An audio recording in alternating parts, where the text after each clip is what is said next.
Dans les rues de Lagos, une sans-abri voit une petite fille perdue. Elle l'aide, sans rien demander. Sauf qu'elle ignore une chose. Cet enfant appartient à l'homme le plus puissant de la ville. Et la suite, vous n'êtes pas prêt. Amara avait 23 ans, mais son visage portait les marques de 30 années de lutte. Ses cheveux étaient tressés de manière simple, souvent couverts d'un foulard déchiré qu'elle avait trouvé dans une benne à ordures près du marché de Balogun. Ses vêtements, un mélange de tissus dépareillés, étaient propres autant que possible pour quelqu'un qui vivait dans la rue. Car malgré sa situation, Amara gardait sa dignité comme un trésor précieux. Chaque matin, elle se lavait le visage à la fontaine publique près de la mosquée. Elle lissait ses vêtements de ses mains et elle souriait. Oui, elle souriait, parce que sourire était gratuit et c'était la seule richesse qu'on ne pouvait pas lui voler. L'histoire d'Amara était comme celle de milliers d'autres jeunes femmes à Lagos. Elle était arrivée de son village dans l'état d'Enugu avec des rêves plein la tête. Elle voulait devenir enseignante, aider les enfants à apprendre, à grandir, à devenir meilleurs que leurs parents. Mais Lagos est une ville qui dévore les rêves aussi vite qu'elle les fait naître. Sa tante, qui lui avait promis un toit et du travail, avait disparu 2 semaines après son arrivée. Le petit commerce qu'elle avait trouvé avait fermé après 3 mois. L'argent qu'elle avait économisé s'était évaporé en loyers impayés et en repas ratés. Et un matin, elle s'était retrouvée à la rue avec pour seule possession un sac en plastique contenant une photo de sa mère décédée, une Bible écornée et une robe de rechange. Cela faisait maintenant 2 ans qu'Amara vivait dans les rues de Lagos. 2 ans qu'elle avait appris les règles non écrites de la survie urbaine. Elle savait où trouver de la nourriture le soir quand les restaurants jetaient leurs restes. Elle connaissait les coins sûrs pour dormir, loin des gangs et des policiers qui chassaient les sans-abri comme des rats. Elle avait développé un 6e sens pour repérer les dangers et les opportunités. Mais surtout, elle avait gardé son cœur intact. Là où d'autres étaient devenus durs et cyniques, Amara restait douce. Là où d'autres volaient et mentaient, elle partageait le peu qu'elle avait et disait toujours la vérité. Ce mardi matin de juillet, Lagos s'éveillait dans sa cacophonie habituelle. Les vendeurs ambulants criaient déjà leurs marchandises. Les bus jaunes déversaient des flots de travailleurs pressés. Les enfants en uniforme se rendaient à l'école, leurs sacs sur le dos. Amara s'était réveillée sous le pont de Falomo, son refuge habituel. Elle avait partagé son petit déjeuner, 2 bananes trop mûres récupérées la veille, avec Babassul, un vieil homme qui vivait dans la rue depuis 15 ans et qui lui racontait toujours des histoires de l'époque où Lagos était encore une petite ville paisible. Vers 10 heures du matin, Amara marchait le long de Broad Street, dans le quartier de Lagos Island, quand elle entendit des pleurs. Ce n'étaient pas des pleurs ordinaires. C'étaient les sanglots désespérés d'un enfant terrorisé. Elle tourna la tête et vit, coincée entre 2 bâtiments dans une ruelle sombre, une petite fille vêtue d'une robe rose immaculée qui contrastait violemment avec la saleté environnante. Ses chaussures étaient des sandales blanches ornées de petits diamants brillants. Ses cheveux étaient coiffés en 2 couettes parfaites, maintenues par des rubans roses. Tout en elle criait l'aisance, le luxe, l'appartenance à un monde qui n'avait rien à voir avec cette ruelle sale. Amara s'approcha doucement, comme on s'approche d'un oiseau blessé. Elle s'accroupit devant la fillette et lui parla d'une voix douce. « Ma chérie, pourquoi pleures-tu? Où est ta maman ?» La petite fille leva ses yeux gonflés de larmes. Son visage était strié de traces de pleurs et de morve. Elle octa plusieurs fois avant de pouvoir parler. « Je suis perdue. Je ne trouve plus oncle Femi. Nous étions au marché et il y avait tellement de monde et j'ai vu un jouet et je me suis arrêtée et maintenant je ne sais plus où il est. » Amara sentit son cœur se serrer. Elle connaissait les dangers qui guettaient les enfants perdus dans les rues de Lagos. Les kidnappeurs, les trafiquants d'enfants, les pédophiles. Cette petite fille en robe rose était une proie facile. « Comment tu t'appelles ma belle ?»« Chioma. J'ai 5 ans. J'habite à Ikoyi dans une grande maison avec papa et maman et oncle Femi est notre chauffeur et il devait m'acheter des bonbons mais maintenant il est parti et j'ai peur. » La fillette éclata en sanglots encore plus forts. Amara la prit dans ses bras, sentant le petit corps trembler contre le sien. L'enfant sentait le parfum coûteux et la propreté. Amara, elle, savait qu'elle sentait la rue, la sueur et la poussière. Mais Chioma s'accrocha à elle comme à une bouée de sauvetage. « Ne t'inquiète pas ma chérie. Nous allons retrouver oncle Femi. Ou nous allons trouver un policier qui t'aidera à rentrer chez toi. Tu connais le nom de ta rue. » Chioma secoua la tête. Elle savait qu'elle vivait à Ikoyi, mais elle ne connaissait pas l'adresse exacte. Comment le pourrait-elle à 5 ans? Amara réfléchit rapidement. Le poste de police le plus proche était à 15 minutes de marche. Mais elle savait d'expérience que les policiers nigérians n'étaient pas toujours fiables, surtout quand il s'agissait d'une sans-abri tenant la main d'une enfant visiblement riche. On l'accuserait probablement de kidnapping avant de l'écouter. « Tu as faim ?» demanda Amara. Chioma hocha la tête timidement. Amara fouilla dans son sac en plastique et en sortit une petite boîte en fer blanc dans laquelle elle gardait ses trésors. Il y avait là quelques pièces de monnaie, juste assez pour acheter du pain et peut-être une bouteille d'eau. Elle prit la main de Chioma et l'emmena vers un petit kiosque où un vendeur qu'elle connaissait bien vendait du pain et de l'akara, ces beignets de haricots que tous les Lagosiens adorent. « Frère Samuel, 2 pains s'il te plaît et 2 akara. » Le vendeur, un homme trapu au sourire généreux, regarda Amara puis la petite fille. Il haussa un sourcil interrogateur. « Tu as trouvé une sœur Amara ?» Amara lui expliqua brièvement la situation. Samuel hocha la tête gravement et leur donna non seulement le pain et les akaras mais aussi 2 bouteilles d'eau fraîche, refusant l'argent d'Amara. « Garde ton argent, sœur. Cet enfant a besoin de retrouver sa famille. Que Dieu te bénisse pour l'avoir aidé. » Amara et Chioma s'assirent sur un muret à l'ombre d'un arbre. Chioma mangea avec l'appétit d'un enfant qui a eu très peur et qui trouve enfin du réconfort. Entre 2 bouchées, elle parlait à Amara, lui racontant sa vie de petite fille choyée. Elle parlait de sa grande maison avec la piscine, de son papa qui travaillait tout le temps dans son bureau, de sa maman qui sentait bon et qui lui lisait des histoires le soir, de ses jouets qui remplissaient toute une chambre. Amara écoutait, fascinée et un peu triste. Elle imaginait cette vie qu'elle ne connaîtrait jamais. Mais elle ne ressentait pas de jalousie, seulement une douce mélancolie. Elle était heureuse que certains enfants puissent vivre dans de telles conditions. Ils méritaient d'être choyés, protégés, aimés. « Ton papa, il fait quoi comme travail ?» demanda Amara innocemment. « Papa, il a beaucoup de bureaux. Il parle toujours au téléphone. Il dit qu'il construit des maisons et des routes. Maman dit qu'il est très important et que beaucoup de gens veulent lui parler. Mais moi je veux juste qu'il joue avec moi. » Amara sourit. Même les enfants des riches manquaient de l'essentiel parfois. L'amour et le temps de leurs parents valaient plus que tous les jouets du monde. Après avoir mangé, Amara décida qu'elle devait trouver un moyen de ramener Chioma chez elle. Le problème était qu'elle ne savait pas comment. Ikoyi était un quartier entier et il y avait des centaines de grandes maisons là-bas. Elle ne pouvait pas frapper à chaque porte. Et elle ne pouvait toujours pas faire confiance à la police. C'est alors qu'elle eut une idée. Il y avait une église près de Broad Street, l'église Sainte-Marie, dirigée par le révérend père Adeyemi, un homme qu'elle avait rencontré plusieurs fois et qui lui avait toujours montré de la gentillesse.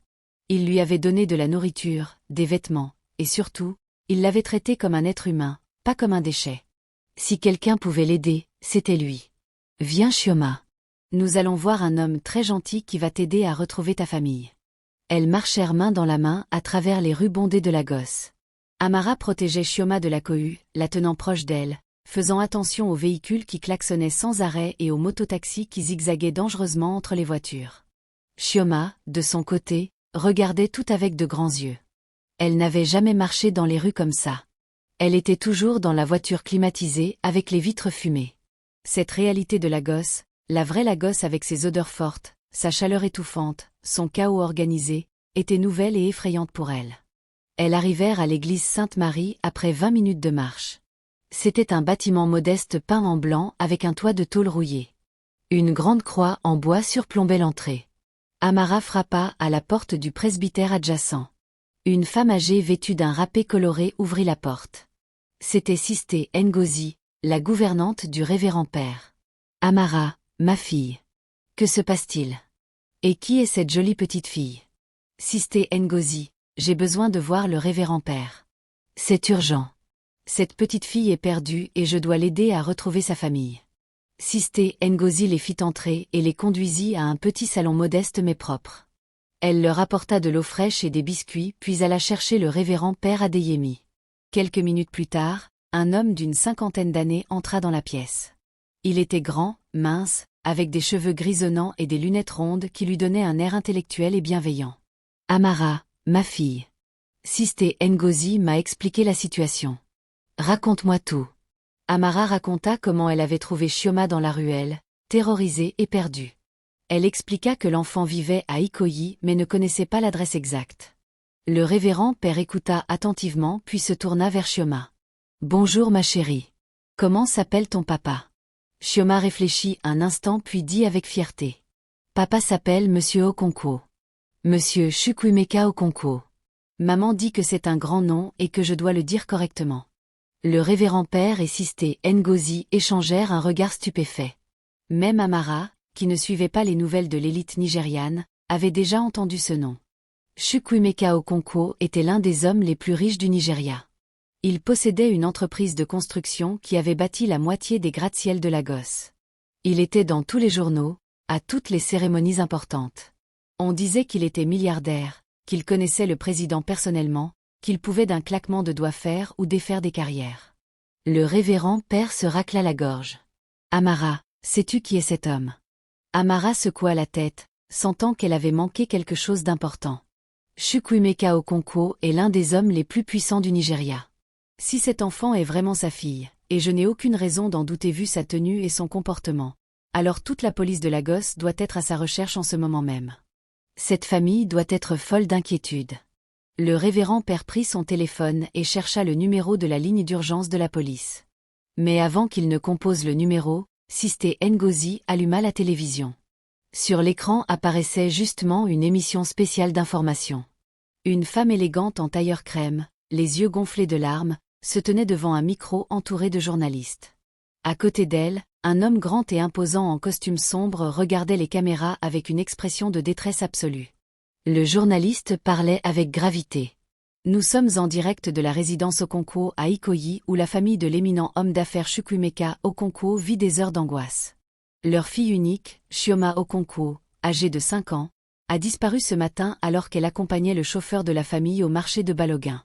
Monsieur Okonkwo offre une récompense de 50 millions de naira à quiconque retrouvera sa fille saine et sauve. La police a lancé un avis de recherche dans tout l'état de Lagos. Si vous avez des informations sur cet enfant, veuillez contacter immédiatement. Chioma, en voyant ses parents à la télévision, sauta du canapé en criant. Maman! Papa! Je suis ici! Je suis ici! Elle courut vers la télévision et toucha l'écran comme si elle pouvait traverser et rejoindre ses parents. Elle pleurait encore mais cette fois c'étaient des larmes de soulagement mêlées de peur. Amara la prit dans ses bras pour la calmer pendant que le révérend père composait rapidement le numéro qui défilait en bas de l'écran. Allô? Oui, j'appelle au sujet de la petite Chioma Okonkwo. Elle est ici avec moi à l'église Sainte-Marie sur Broad Street. Elle va bien. Elle est en sécurité. Oui, nous attendons ici. S'il vous plaît dites à sa famille qu'elle va bien. Le révérend père raccrocha et se tourna vers Amara. Ils arrivent.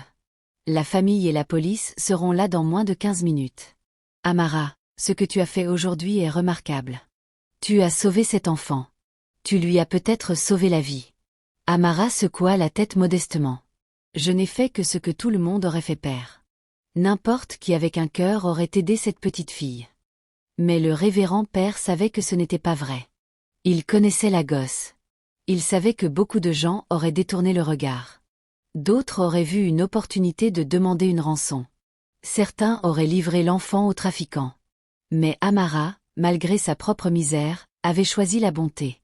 Les 15 minutes qui suivirent furent les plus longues de la vie d'Amara. Elle était nerveuse, effrayée même.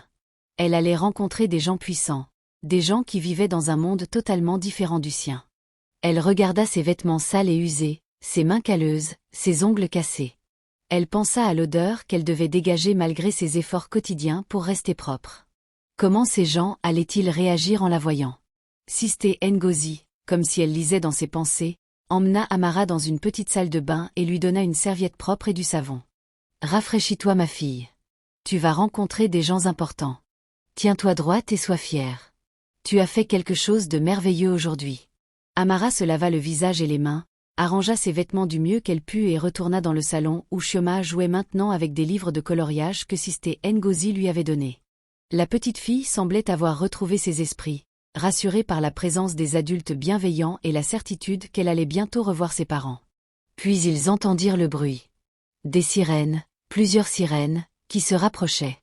Des portes de voitures qui claquaient. Des voix fortes. Des pas précipités. Le révérend père alla ouvrir la porte avant même qu'on ne frappe. La première personne à entrer fut une femme qui devait avoir la trentaine. Elle était d'une beauté saisissante malgré son visage ravagé par les larmes et l'angoisse. Elle portait le même tailleur crème que dans l'émission télévisée, mais il était maintenant froissé et ses cheveux, qui devaient être parfaitement coiffés ce matin, étaient en désordre. Ses yeux cherchèrent frénétiquement dans la pièce et quand ils se posèrent sur Chioma, elle poussa un cri qui venait du plus profond de son âme. Chioma. Chioma ma chérie. Mon bébé. Elle traversa la pièce en courant et saisit sa fille dans ses bras, la serrant si fort qu'on aurait dit qu'elle ne la lâcherait plus jamais. Elle couvrait son visage de baisers, murmurant des mots en igbo, leur langue maternelle, des mots d'amour et de soulagement. Chioma pleurait aussi, accrochée au cou de sa mère. Maman. J'avais tellement peur. Je ne trouvais plus oncle Femi. Mais Tata Amara m'a trouvé. Elle m'a donné à manger et elle m'a protégée. La femme, Madame Okonkwo, leva les yeux et chercha du regard celle que sa fille appelait Tata Amara.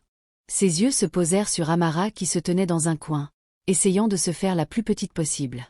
Madame Okonkwo s'approcha d'elle, toujours tenant Chioma dans ses bras. C'est vous. C'est vous qui avez trouvé ma fille. Avant qu'Amara ne puisse répondre, un homme entra dans la pièce. Chukwuemeka Okonkwo était encore plus imposant en personne qu'à la télévision. Il mesurait facilement 1,90 m. Il portait un costume qui coûtait probablement plus que ce qu'Amara aurait pu gagner en 10 ans. Ses chaussures brillaient. Sa montre, une Rolex en or, scintillait à son poignet. Mais ce qui frappait le plus, c'était son visage. C'était le visage d'un homme qui avait eu très peur, qui avait cru perdre ce qu'il avait de plus précieux, et qui venait de retrouver espoir. Il se précipita vers sa femme et sa fille et les entoura de ses bras puissants. Les trois restèrent ainsi enlacés pendant de longues minutes, formant un tableau de bonheur et de soulagement qui fit monter les larmes aux yeux de tous ceux qui étaient présents. Même les policiers qui étaient entrés avec la famille, des hommes endurcis habitués à voir toutes les horreurs de la gosse, avaient les yeux brillants. Finalement, Monsieur Okonkwo se détacha de sa famille et regarda autour de lui. Qui a trouvé ma fille? Qui l'a sauvée? Le révérend père fit un pas en avant et désigna Amara. C'est cette jeune femme, monsieur. Elle s'appelle Amara. C'est elle qui a trouvé Chioma et qui l'a amenée ici pour qu'elle soit en sécurité. Monsieur Okonkwo se tourna vers Amara et s'approcha d'elle. Il la regarda de haut en bas, prenant note de ses vêtements usés, de ses pieds dans des sandales en plastique cassé, de son sac en plastique miteux. Son visage ne trahit aucune émotion particulière. Puis il parla, et sa voix était rauque d'émotion. Vous avez sauvé ma fille. Vous l'avez trouvée dans les rues de Lagos, une ville où tant de choses terribles auraient pu lui arriver, et vous l'avez protégée. Vous l'avez nourrie. Vous l'avez amenée en lieu sûr. Comment puis-je vous remercier? Comment puis-je commencer à vous remercier? Amara, intimidée par cet homme puissant, baissa les yeux. Je n'ai rien fait de spécial, monsieur. J'ai juste fait ce que mon cœur me dictait de faire. Chioma est une enfant merveilleuse. Je ne pouvais pas la laisser dans la rue. N'importe qui aurait fait la même chose. Monsieur Okonkwo secoua la tête vigoureusement. Non. Non, tout le monde n'aurait pas fait la même chose. J'ai vécu assez longtemps dans cette ville pour savoir que beaucoup de gens auraient vu une opportunité de s'enrichir. Certains auraient demandé une rançon. D'autres auraient livré ma fille à des criminels. Mais vous, malgré votre propre situation difficile, et je peux voir que votre situation est très difficile, vous avez choisi la bonté. Vous avez choisi de faire ce qui était juste. Il sortit son portefeuille et en tira une liasse de billets. Des billets de 1000 naira, au moins 50, peut-être 100. Il les tendit à Amara. S'il vous plaît, acceptez ceci comme un témoignage de ma gratitude. Amara regarda l'argent. C'était plus d'argent qu'elle n'en avait vu en 2 ans. Avec cet argent, elle pourrait louer une petite chambre, acheter de nouveaux vêtements, manger correctement pendant des mois. Elle pourrait peut-être même recommencer une formation, retrouver un travail. Mais quelque chose en elle hésita. Accepter cet argent revenait à dire qu'elle avait aidé Chioma pour une récompense. Or ce n'était pas le cas. Elle l'avait aidé parce que c'était la bonne chose à faire. Monsieur, je ne peux pas accepter votre argent. J'ai aidé Chioma parce que c'était ce qu'il fallait faire, pas pour de l'argent. Elle était en danger et j'ai fait ce que n'importe quelle personne décente aurait fait. Le silence tomba dans la pièce. Monsieur Okonkwo resta figé, la main tendue avec les billets. Sa femme le regardait avec surprise. Les policiers échangeaient des regards incrédules. Dans un pays où la corruption était monnaie courante, où tout le monde avait un prix, cette jeune femme sans abri refusait de l'argent. C'était impensable. Madame Okonkwo s'approcha d'Amara. Elle posa Chioma par terre et prit les mains d'Amara dans les siennes. Comment vous appelez-vous? Amara, madame. Amara Nwankwo. Amara, je vois que vous êtes une femme de principe. Mais s'il vous plaît, laissez-nous vous aider d'une manière ou d'une autre. Vous avez sauvé notre fille, notre seul enfant, le centre de notre vie. Nous vous devons plus que de l'argent. Nous vous devons tout. Y a-t-il quelque chose dont vous avez besoin? Un emploi peut-être. Un logement. Pour la première fois depuis qu'elle était devenue sans-abri, Amara sentit une lueur d'espoir naître dans son cœur. Elle avait tellement besoin d'aide. Elle était fatiguée de dormir sous les ponts, fatiguée d'avoir faim, fatiguée d'être invisible. Mais elle ne voulait pas paraître opportuniste. Elle ne voulait pas profiter de la situation. Madame, je ne sais pas. Je ne veux pas profiter d'eux. Madame Okonkwo l'interrompit doucement. Vous ne profitez de rien. Nous voulons vraiment vous aider. S'il vous plaît, dites-nous ce dont vous avez besoin. Amara prit une profonde inspiration et dit la vérité. Je vivais dans la rue depuis 2 ans, madame. J'ai essayé de trouver du travail, mais c'est difficile quand on n'a pas d'adresse fixe, pas de vêtements propres, pas de téléphone. J'étais venue à Lagos pour devenir enseignante, mais tout a mal tourné.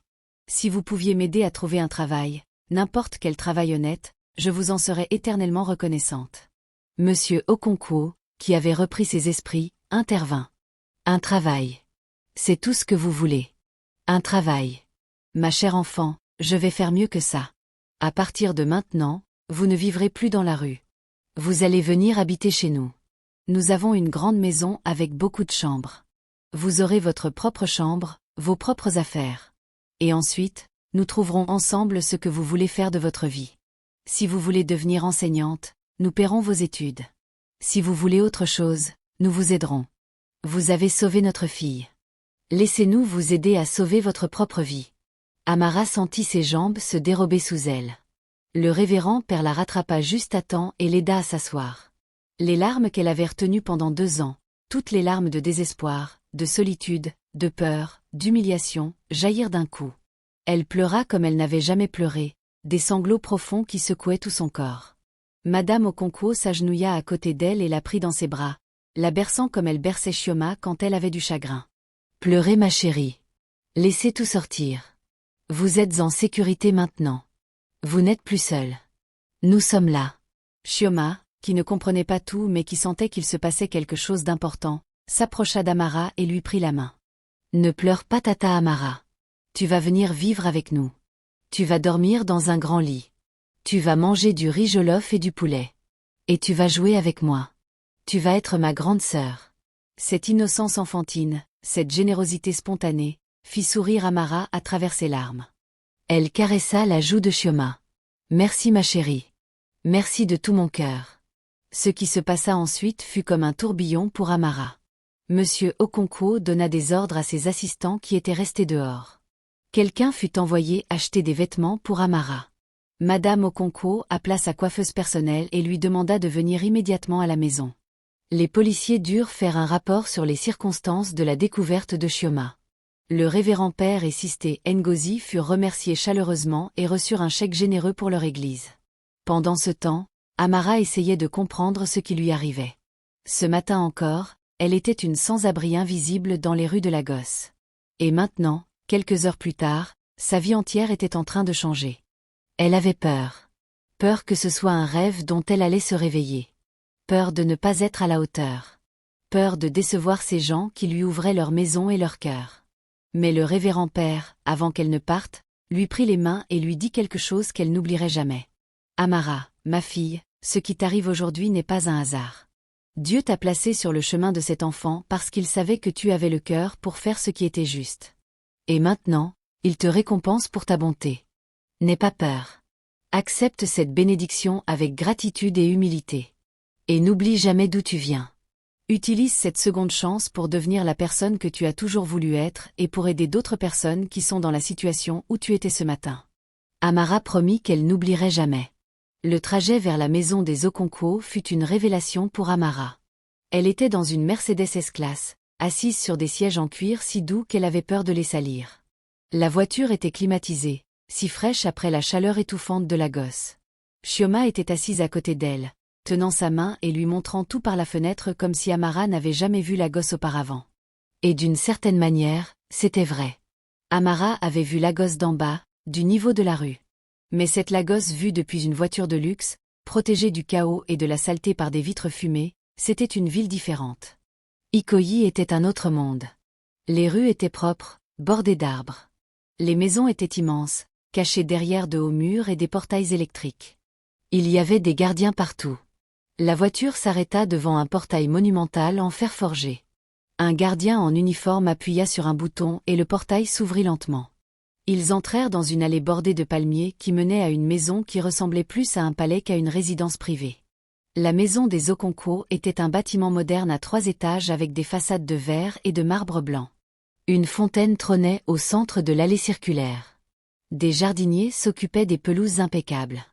Tout criait le luxe, le pouvoir, la réussite. Amara sortit de la voiture, ses jambes tremblantes. Elle regarda autour d'elle, submergée par la splendeur de l'endroit. Madame Okonkwo la prit par le bras avec douceur. « Bienvenue chez vous Amara. Je sais que tout cela est impressionnant mais vous allez vous y habituer. Venez, je vais vous montrer votre chambre. » Elles entrèrent dans la maison. Le hall d'entrée était aussi grand que certains appartements qu'Amara avait vus. Un lustre de cristal pendait du plafond haut de 6 mètres. Le sol était en marbre italien. Des œuvres d'art ornaient les murs. Un escalier en colimaçon menait aux étages supérieurs. Madame Okonkwo conduisit Amara au 2e étage et ouvrit une porte. La chambre qui s'offrit aux yeux d'Amara était plus grande que sa maison familiale au village. Il y avait un lit king size avec des draps blancs immaculés. Une armoire en acajou. Un bureau près de la fenêtre. Une salle de bain privée avec une baignoire et une douche. Des rideaux soyeux encadraient de grandes fenêtres qui donnaient sur le jardin. Voici votre chambre. J'espère qu'elle vous plaira. Les vêtements que nous avons fait acheter sont dans l'armoire. Il y a des serviettes propres dans la salle de bain. Prenez tout le temps dont vous avez besoin pour vous rafraîchir et vous reposer. Le dîner sera à 8 heures. Si vous avez besoin de quoi que ce soit, appuyez sur ce bouton et quelqu'un viendra vous aider. Elle désigna un bouton sur le mur près du lit. Puis elle sourit chaleureusement à Amara. « Amara, je veux que vous compreniez quelque chose. Vous n'êtes pas ici par charité. Vous êtes ici parce que vous le méritez. Vous avez fait preuve d'un courage et d'une bonté extraordinaires aujourd'hui. Cette maison est aussi votre maison maintenant. Vous faites partie de notre famille. Ne vous sentez jamais comme une invitée ou comme une employée. Vous êtes notre sœur, notre fille. Est-ce clair ?» Amara ne put que hocher la tête, trop émue pour parler. Madame Okonkwo l'embrassa sur le front puis sortit, fermant doucement la porte derrière elle. Amara resta seule dans cette chambre magnifique. Elle regarda autour d'elle, touchant timidement les meubles pour s'assurer qu'ils étaient réels. Elle ouvrit l'armoire et y trouva des vêtements neufs, encore avec leurs étiquettes. Des robes, des pantalons, des chemisiers, des sous-vêtements, des chaussures. Tout était de sa taille. Madame Okonkwo avait dû estimer ses mensurations et envoyer quelqu'un faire les courses pendant qu'ils étaient en route. Elle entra dans la salle de bain et se regarda dans le miroir. Son reflet la choqua. Elle avait presque oublié à quoi elle ressemblait. Son visage était marqué par les épreuves mais ses yeux brillaient d'une lueur nouvelle. De l'espoir. De la gratitude. De l'incrédulité aussi. Elle se déshabilla et entra dans la douche. L'eau chaude, une chose qu'elle n'avait pas ressentie depuis 2 ans, coula sur son corps. Elle pleura encore, mais cette fois c'étaient des larmes de joie et de soulagement.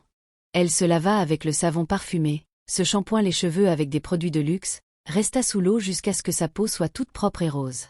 Quand elle sortit enfin, emmitouflée dans un peignoir moelleux, elle se sentait transformée.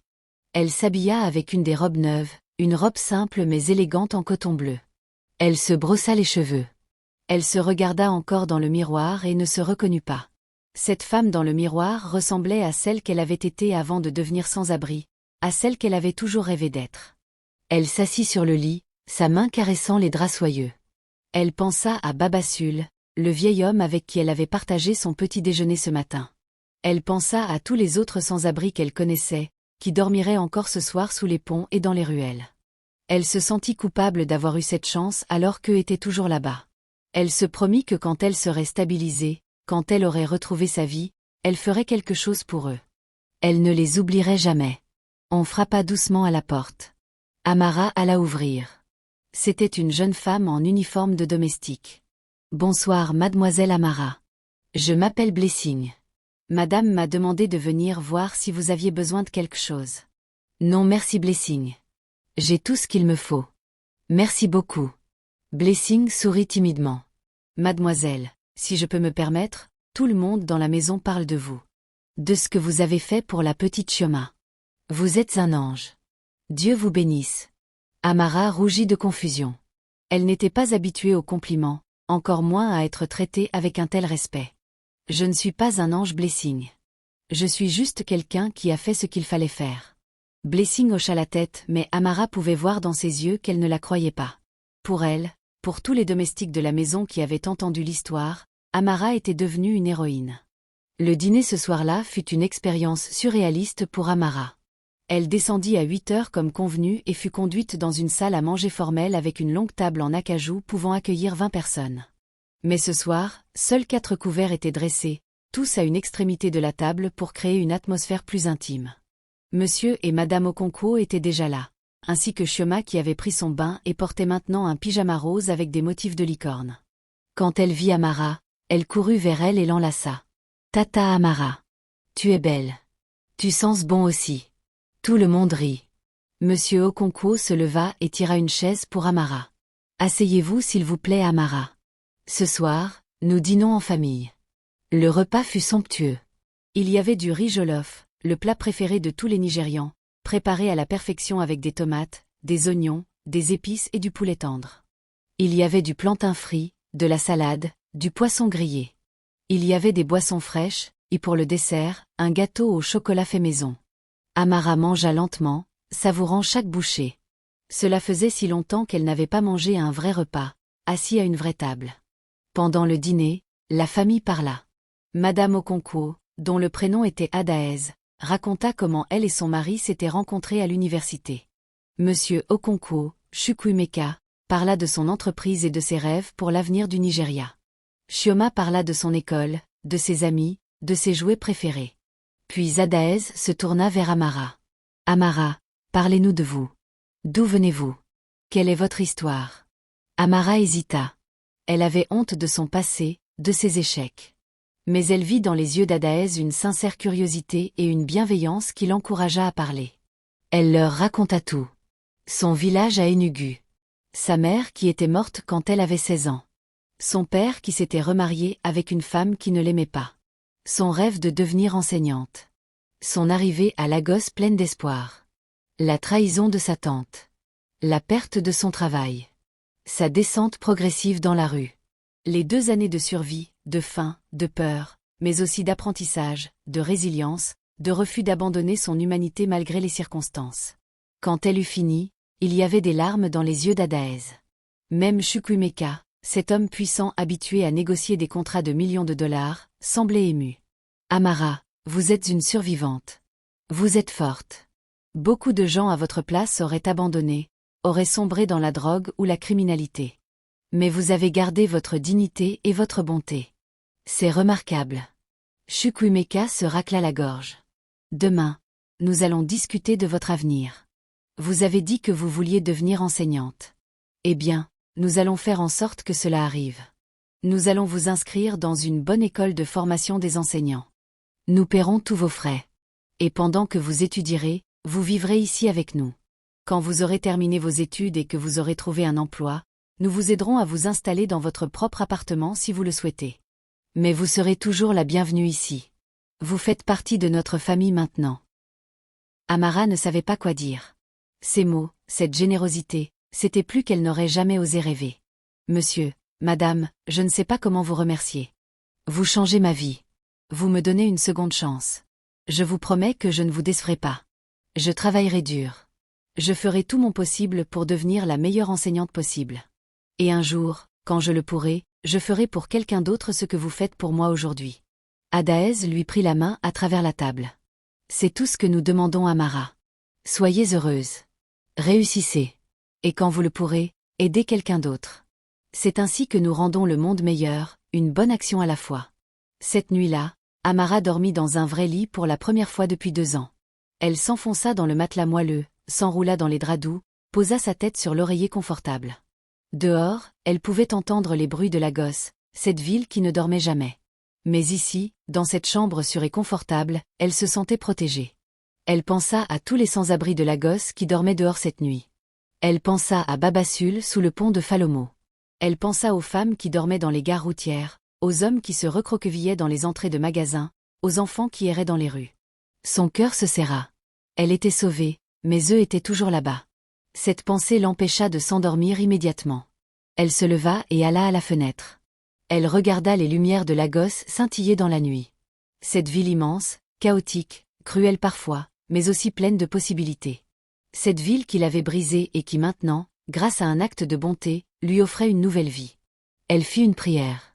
Elle remercia Dieu de l'avoir mise sur le chemin de Chioma.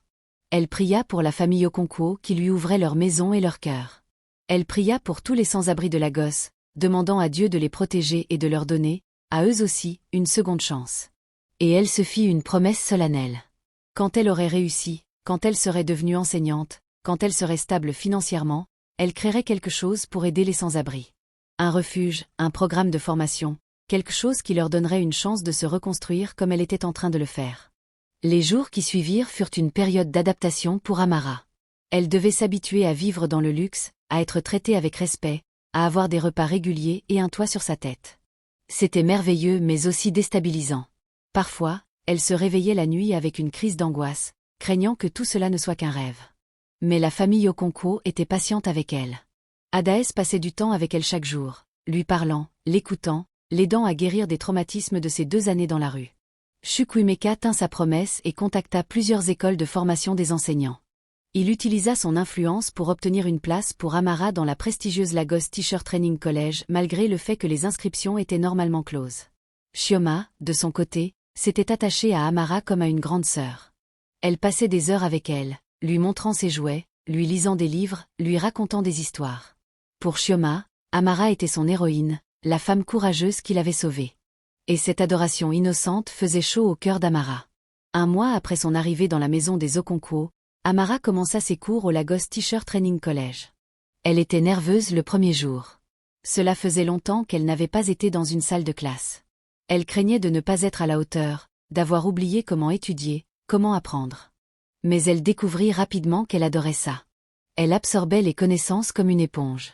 Elle étudiait avec acharnement, restant éveillée tard le soir pour lire ses manuels, prenant des notes méticuleuses, posant des questions en classe. Ses professeurs remarquèrent vite son dévouement et sa passion. Ils ne savaient pas d'où elle venait, ne connaissaient pas son histoire, mais ils voyaient en elle une étudiante exceptionnelle. Amara se fit aussi des amis parmi ses camarades de classe. Au début, elle était réservée, craignant qu'elle ne la juge si elle découvrait son passé. Mais avec le temps, elle s'ouvrit. Elle raconta son histoire à quelques amis proches, et à sa grande surprise, elles ne la jugèrent pas. Au contraire, elles l'admirèrent pour son courage et sa résilience. Pendant ce temps, l'histoire d'Amara et de Chioma était devenue célèbre à Lagos. Les journaux avaient publié des articles sur la sans-abri qui avait sauvé la fille du milliardaire. Les chaînes de télévision voulaient interviewer Amara. Les réseaux sociaux bruissaient de son histoire. Certains la traitaient d'héroïne. D'autres étaient cyniques, suggérant qu'elle avait tout manigancé pour s'enrichir. Mais Amara refusa toutes les interviews. Elle ne voulait pas de la célébrité. Elle voulait juste vivre sa vie, étudier, devenir la personne qu'elle avait toujours voulu être. Chukwuemeka respecta son choix et utilisa son influence pour empêcher les médias de la harceler. Cependant, il y avait une chose qu'Amara voulait faire. Elle voulait retourner dans les rues où elle avait vécu, revoir les gens qu'elle avait connus, leur apporter de l'aide. Un samedi matin, elle en parla à Adaès. « Madame, il y a quelque chose que je voudrais faire. Quand je vivais dans la rue, j'ai connu beaucoup de gens qui m'ont aidé, qui ont partagé avec moi le peu qu'ils avaient. Maintenant que ma vie a changé, j'aimerais leur rendre l'appareil. J'aimerais leur apporter de la nourriture, des vêtements, peut-être de l'aide pour trouver du travail ou un logement. » Adaès sourit chaleureusement. « Amara, je pense que c'est une merveilleuse idée. Faisons-le ensemble. Chukwuemeka et moi allons vous aider. Nous allons organiser une distribution de nourriture et de vêtements. Et nous pouvons aussi voir comment nous pouvons aider certaines de ces personnes à se réinsérer. » Et c'est ainsi que naquit l'opération Nouvelle Chance. Avec le soutien financier des Okonkwo et l'aide de plusieurs organisations caritatives que Chukwuemeka connaissait, ils organisèrent une grande distribution pour les sans-abri de Lagos. Ils louèrent un grand espace ouvert près du pont de Falomo. Ils préparèrent des centaines de repas chauds. Ils rassemblèrent des vêtements, des chaussures, des couvertures, des produits d'hygiène. Ils engagèrent des travailleurs sociaux pour parler avec les sans-abri et voir comment ils pouvaient les aider de manière plus durable. Le jour de la distribution fut émotionnel pour Amara. Elle revit Baba Sul qui pleura en la voyant si bien habillée, si en santé. Elle revit Mama Ngozi, une femme qui lui avait donné un bout de pain quand elle mourait de faim. Elle revit Junior, un jeune homme de son âge qui avait perdu son travail et sa famille et qui vivait dans la rue depuis 6 mois. Elle les embrassa tous, pleura avec eux, leur parla de son histoire, leur donna de l'espoir. Elle leur dit que si elle avait pu s'en sortir, eux aussi le pouvaient. Elle leur promit qu'elle ne les oublierait pas, qu'elle continuerait à les aider. La distribution fut un immense succès. Plus de 500 sans-abri reçurent de la nourriture, des vêtements et des conseils. 20 d'entre eux furent orientés vers des refuges qui leur offraient un hébergement temporaire et une aide à la réinsertion. 10 autres furent mis en contact avec des employeurs potentiels qui cherchaient de la main-d'œuvre. Ce jour-là, Amara comprit sa mission dans la vie. Elle ne voulait pas seulement devenir enseignante. Elle voulait aider les sans-abri de Lagos, leur donner une seconde chance comme elle en avait eu une. Elle voulait créer un pont entre le Lagos riche et le Lagos pauvre, montrer que la compassion et l'entraide étaient possibles même dans cette ville impitoyable. Les mois passèrent. Amara excellait dans ses études. Elle était toujours première de sa classe. Ses professeurs disaient qu'elle serait une enseignante exceptionnelle. En parallèle, l'opération Nouvelle Chance grandissait. Avec le soutien continu des Okonkwo et d'autres bienfaiteurs que Chukwuemeka avait convaincus de se joindre à la cause, ils organisaient maintenant des distributions mensuelles. Ils avaient aussi ouvert un petit centre de jour où les sans-abri pouvaient venir se laver, obtenir des vêtements propres, consulter un médecin et rencontrer des travailleurs sociaux. Amara était devenue le visage de l'organisation. Malgré sa réticence initiale à être sous les projecteurs, elle avait compris que sa présence était importante. Les sans-abri lui faisaient confiance parce qu'elle avait vécu ce qu'ils vivaient. Les donateurs étaient inspirés par son histoire. Les médias, quand elle acceptait finalement de leur parler, transmettaient son message d'espoir et de compassion. 2 ans après ce jour où elle avait trouvé Chioma dans la ruelle, Amara obtint son diplôme du Lagos Teacher Training College avec les meilleures notes de sa promotion. La cérémonie de remise des diplômes fut un moment de fierté intense. Sur l'estrade, quand le directeur appela son nom et lui remit son diplôme, toute la famille Okonkwo se leva et applaudit. Chioma, maintenant âgée de 7 ans, cria à tue-tête bravo Tata Amara. C'était embarrassant mais aussi merveilleux. Après la cérémonie, ils célébrèrent dans un restaurant chic de Lagos. Chukwuemeka fit un discours émouvant. Amara, quand tu es entrée dans nos vies il y a 2 ans, nous pensions que nous te sauvions. Mais en réalité, c'est toi qui nous as sauvés. Tu nous as rappelé ce qui est vraiment important dans la vie. Pas l'argent, pas le pouvoir, pas le statut social. Mais la bonté, la compassion, l'humanité. Tu as sauvé notre fille ce jour-là, mais tu as aussi sauvé nos âmes. Tu nous as rendus meilleurs. Et pour cela, nous te serons éternellement reconnaissants. Adaez ajouta, les larmes aux yeux. Amara, tu es notre fille maintenant. Pas de sang, mais de cœur. Tu fais partie de notre famille pour toujours. Nous sommes si fiers de toi, de tout ce que tu as accompli, de la femme extraordinaire que tu es devenue. Amara, elle aussi en larmes, les remercia. Elle leur dit combien ils avaient changé sa vie, combien elle leur était reconnaissante, combien elle les aimait.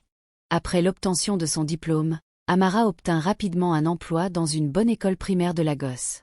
Elle enseignait aux enfants de première année. Ses élèves l'adoraient. Elle était patiente, créative, dévouée.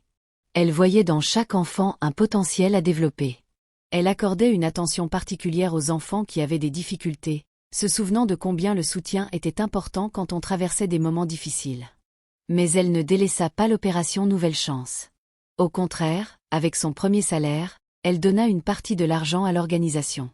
Elle continuait à participer aux distributions mensuelles. Elle visitait le centre de jour chaque semaine, parlant avec les sans-abri, les encourageant, leur donnant de l'espoir. Un jour, elle eut une idée. Pourquoi ne pas créer un programme spécial pour aider les sans-abri qui voulaient retourner à l'école ou apprendre un métier? Elle en parla à Chukwuemeka qui trouva l'idée excellente. Ils créèrent le programme de formation Nouvelle Chance qui offrait des bourses d'études à des sans-abri motivés. Le programme payait leurs frais de scolarité, leur fournissait un logement temporaire pendant leurs études, et leur donnait un soutien psychologique et social. Le premier bénéficiaire du programme fut Junior, le jeune homme qu'Amara avait connu dans la rue. Il s'inscrivit dans une école de mécanique automobile. 2 ans plus tard, il ouvrait son propre petit garage. Babasul, qui était trop âgé pour apprendre un nouveau métier, fut placé dans une maison de retraite décente où il pouvait vivre ses dernières années dans la dignité. 5 ans après avoir trouvé Chioma, Amara était devenue une figure respectée à Lagos. Elle était enseignante, militante sociale, et exemple vivant de rédemption et de seconde chance. Elle avait été invitée à parler dans des écoles, des églises, des conférences. Elle racontait toujours son histoire avec humilité et honnêteté. Elle ne cachait pas d'où elle venait. Au contraire, elle était fière de son parcours parce qu'il montrait qu'on pouvait tomber très bas et se relever encore plus haut. Elle vivait maintenant dans son propre appartement, un joli 2 pièces qu'elle avait acheté avec l'aide des Okonkwo. Mais elle continuait à visiter la famille régulièrement. Chioma, maintenant âgée de 10 ans, venait souvent passer le week-end chez elle.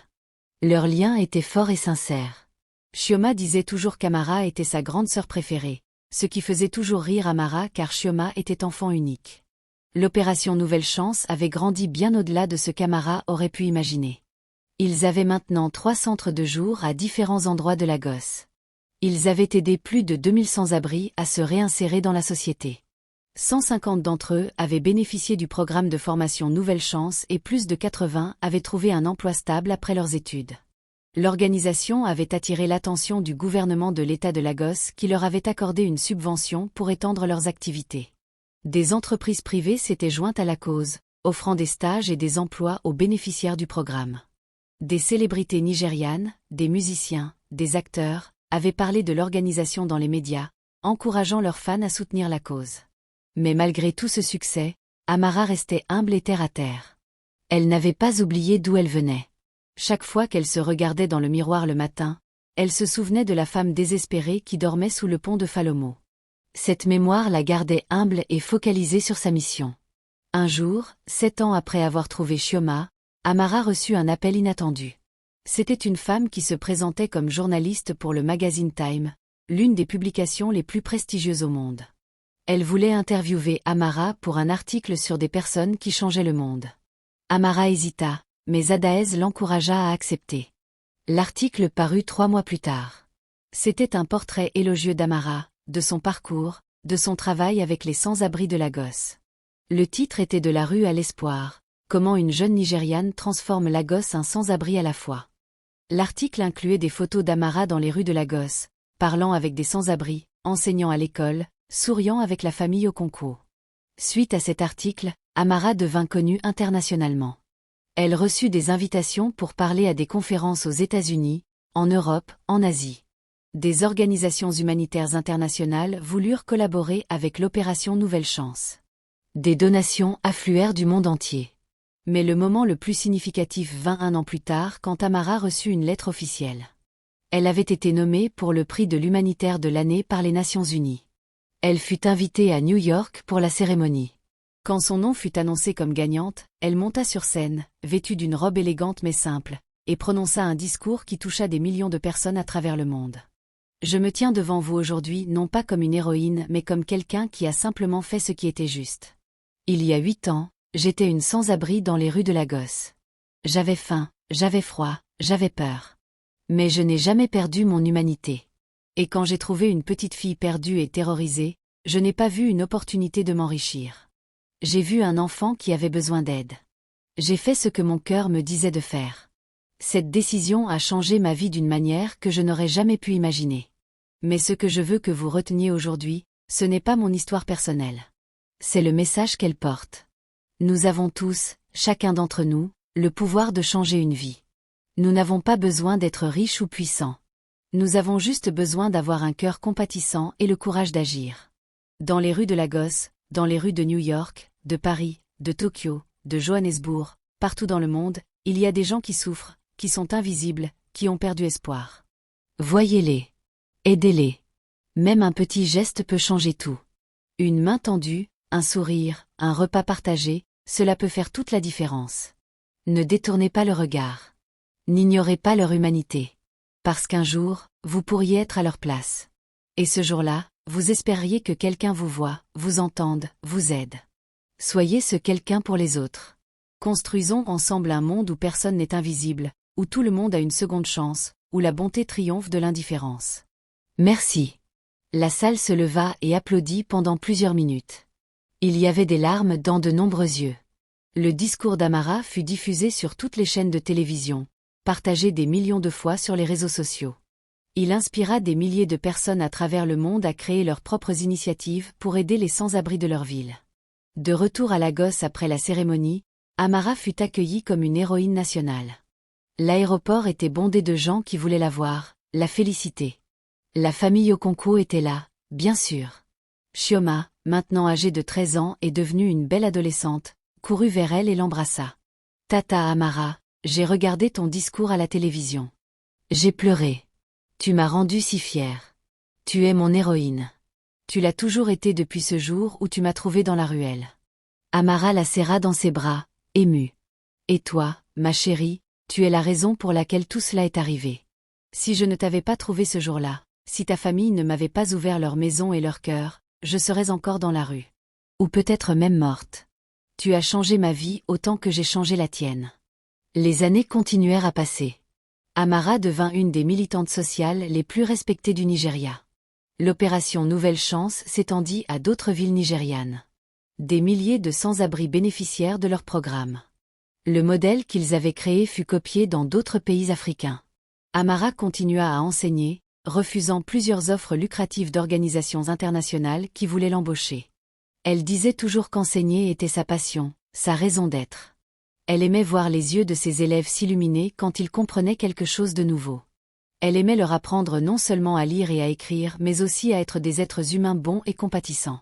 À 35 ans, Amara rencontra l'amour. C'était un médecin qui travaillait comme bénévole dans un de leurs centres de jour. Il s'appelait Emeka. Ils se marièrent 2 ans plus tard dans une belle cérémonie à Lagos. Chioma, maintenant jeune femme de 23 ans, fut sa demoiselle d'honneur. Chukwuemeka la conduisit à l'hôtel, fière comme un père biologique. Adaès pleura des larmes de joie tout le long de la cérémonie. Amara et Emeka eurent 2 enfants, une fille qu'ils nommèrent Chioma en l'honneur de la petite fille qui avait changé la vie d'Amara, et un garçon qu'ils nommèrent Chukwuemeka. Ils élevèrent leurs enfants avec les valeurs de compassion, de générosité et d'humilité. Dès leur plus jeune âge, ils les emmenaient au centre de jour de l'opération Nouvelle Chance pour qu'ils comprennent que tout le monde n'avait pas les mêmes chances dans la vie et qu'il était important d'aider ceux qui en avaient besoin. Quand ses enfants lui demandaient de leur raconter une histoire avant de dormir, Amara leur racontait souvent son histoire. Comment elle avait vécu dans la rue, comment elle avait trouvé une petite fille perdue, comment cette petite fille l'avait sauvée autant qu'elle l'avait sauvée. Ses enfants écoutaient avec fascination, ne se lassant jamais d'entendre cette histoire de bonté, de courage et d'espoir. 20 ans après avoir trouvé Chioma dans cette ruelle de Lagos, Amara était assise dans son bureau à l'école où elle enseignait toujours. C'était la fin de la journée, les élèves étaient rentrés chez eux. Elle corrigeait des copies quand son téléphone sonna. C'était Chioma, maintenant âgée de 25 ans et travaillant comme avocate dans le cabinet juridique que son père avait créé pour gérer ses affaires. « Tata Amara, j'ai une nouvelle à t'annoncer. Je me marie. Et je veux que ce soit toi qui me conduise à l'hôtel. Papa a dit qu'il comprenait. Tu es ma sœur, ma héroïne, la femme qui m'a sauvé la vie. C'est toi qui dois être à mes côtés ce jour-là. » Amara sentit les larmes monter. Après toutes ces années, après tout ce qu'elle avait accompli, après tous les prix et les reconnaissances, c'était ce moment qui comptait le plus.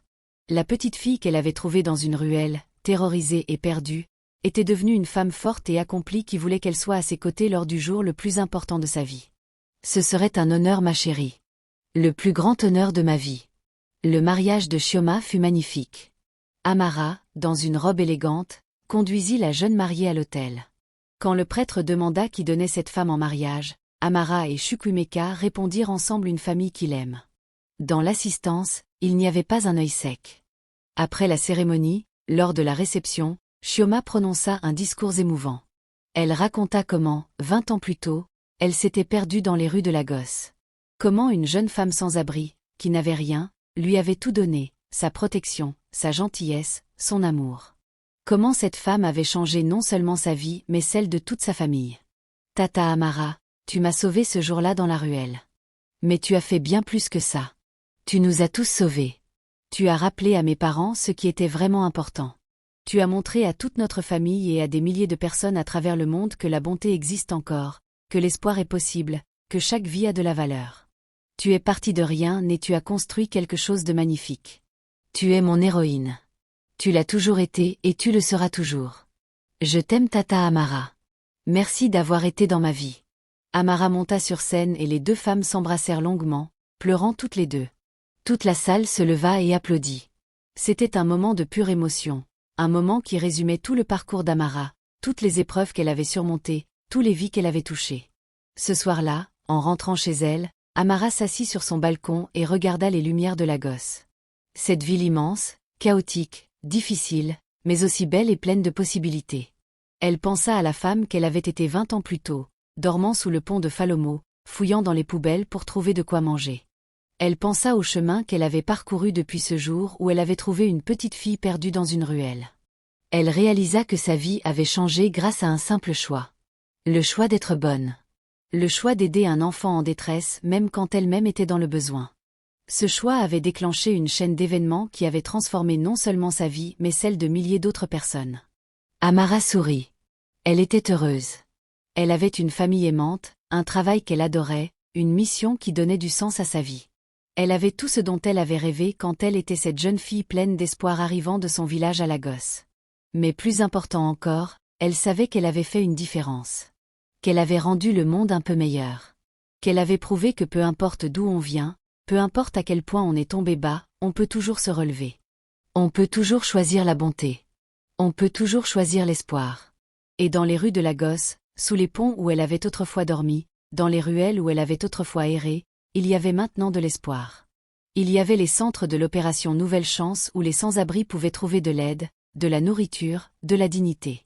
Il y avait des histoires de rédemption, de personnes qui avaient réussi à se sortir de la rue grâce au programme qu'elle avait créé. Il y avait de la lumière dans l'obscurité. L'histoire d'Amara était devenue une légende à Lagos. Les parents la racontaient à leurs enfants pour leur apprendre l'importance de la bonté. Les enseignants l'utilisaient dans leur classe pour illustrer le pouvoir de la compassion. Les prédicateurs la citaient dans leurs sermons comme exemple de grâce divine. Mais pour Amara, ce n'était pas une légende. C'était simplement sa vie. Une vie qui avait commencé dans la misère et qui s'était transformée en quelque chose de beau. Une vie qui prouvait que les miracles existent, que les anges marchent parmi nous, que l'amour triomphe toujours de l'adversité. Alors qu'elle s'apprêtait à aller se coucher ce soir-là, Amara fit une dernière prière. Elle remercia Dieu pour le jour où il l'avait mise sur le chemin de Chioma. Elle pria pour tous les sans-abri du monde, demandant à Dieu de les protéger et de leur envoyer leur propre miracle. Et elle se fit une dernière promesse. Tant qu'elle vivrait, elle continuerait à aider, à donner de l'espoir, à être pour quelqu'un d'autre ce que la famille Okonkwo avait été pour elle. Un ange. Un sauveur. Une seconde chance. Car c'était ainsi que le monde changeait. Une bonne action à la fois. Un cœur généreux à la fois. Un miracle à la fois.